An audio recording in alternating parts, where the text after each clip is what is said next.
Hello friends, now we start the solution of the electromagnetic theory problems.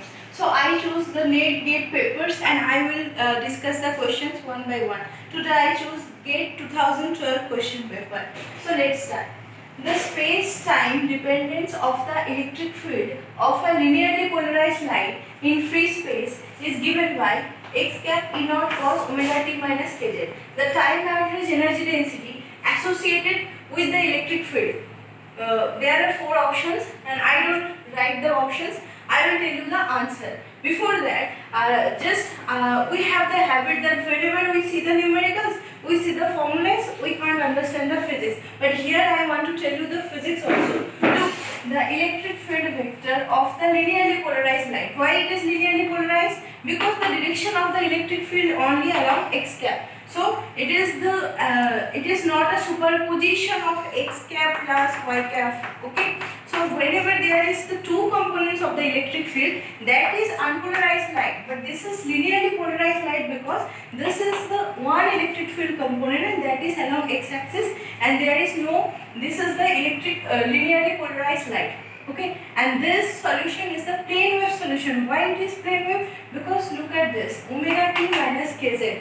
This is the plane wave solution. What do you understand by plane wave solution?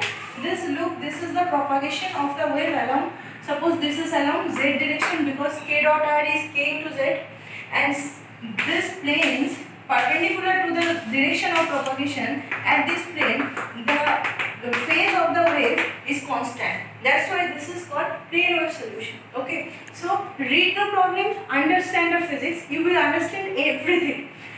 Also the numerical techniques, also the physics. So here you have given, this is our electric field wave equation and the time average energy density. Look, this is they ask the time average. Okay, so time average, whenever you have to take the average of the electric field vector and they ask you the energy density. So from Poynting vector we know that S equals to E cross B by mu naught, which also we can write this half into epsilon naught into c square.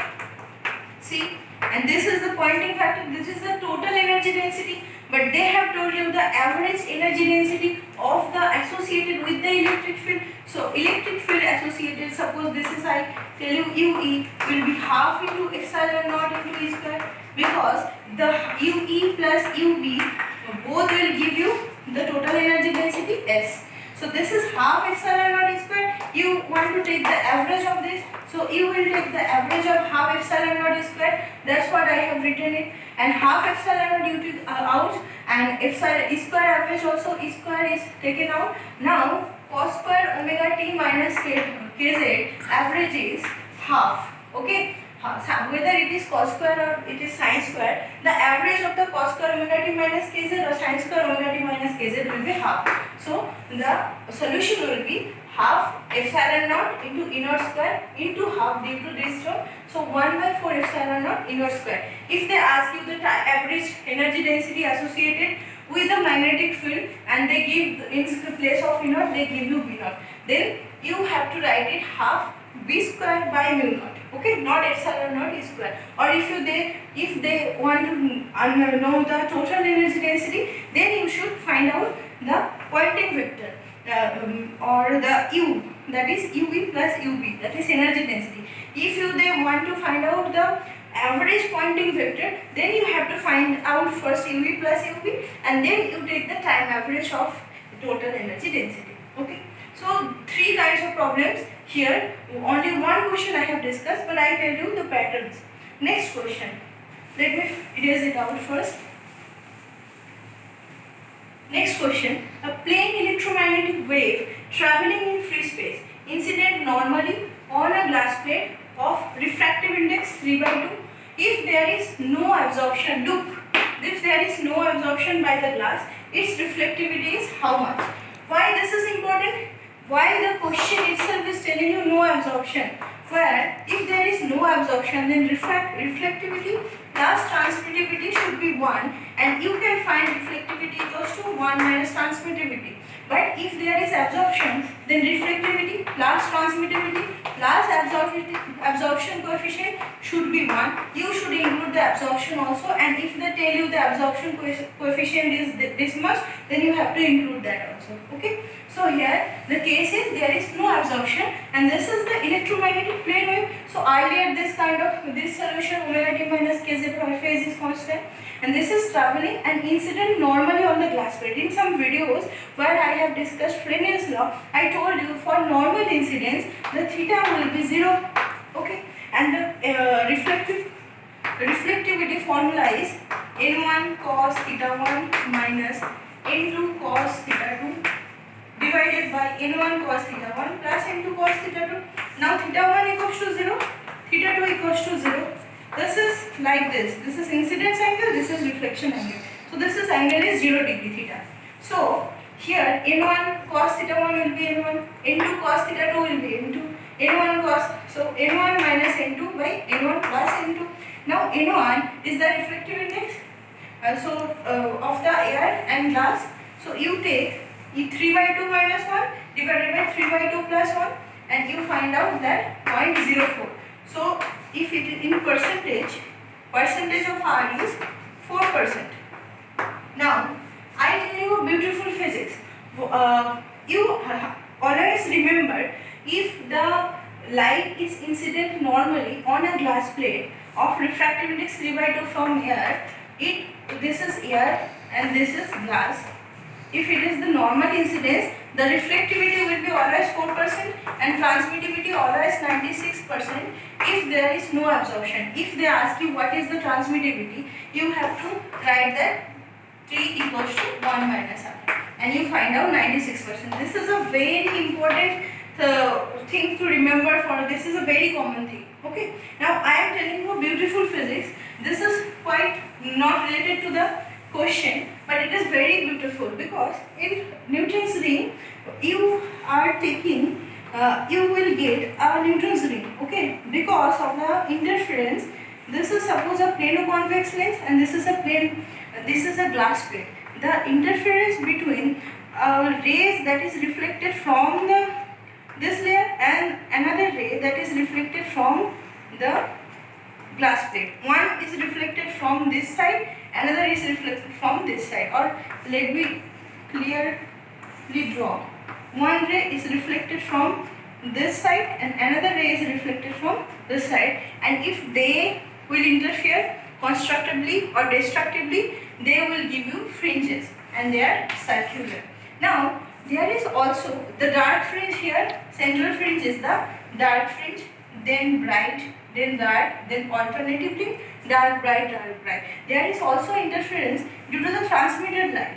Okay, one from this, another from this, and there you also get a pattern, interference pattern of the transmitted light, where the central fringe will be bright and they are consecutive dark, bright. So this here, for the reflected light, the central fringe is dark, and for the transmitted light, the central fringe is bright. Okay, now why I am telling you, because look here, for the reflection, the reflectivity is 4%. Okay, so whenever light is incident, it will be reflected. So if the incident amplitude is A0, so reflected amplitude will be 0.4 into A0.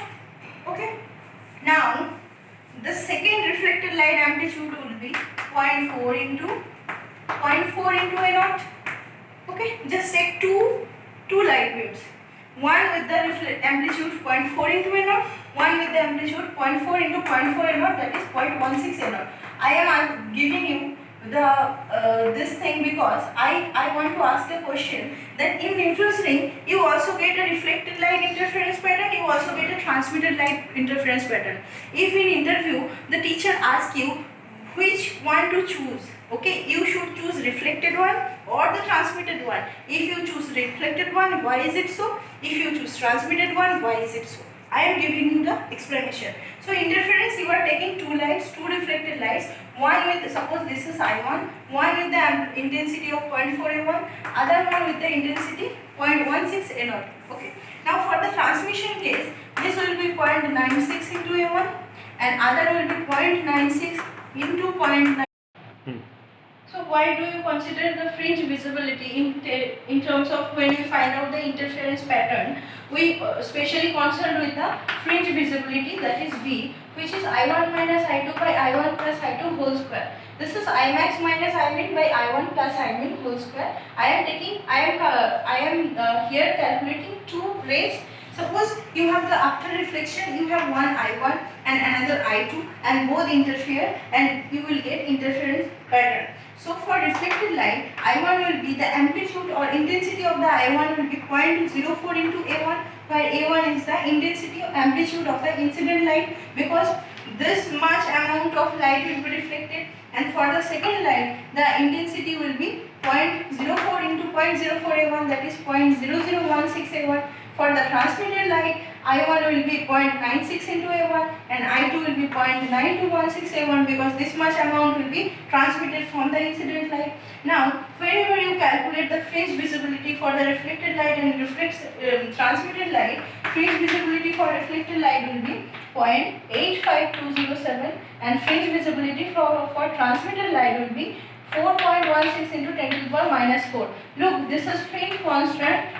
Fringe contrast is so poor here. Okay, so fringe contrast is poor means the visibility of fringes is very poor. That's why we usually prefer the reflected light interference in Newton's ring. Okay, now I will discuss some more questions from previous GATE 2012 paper.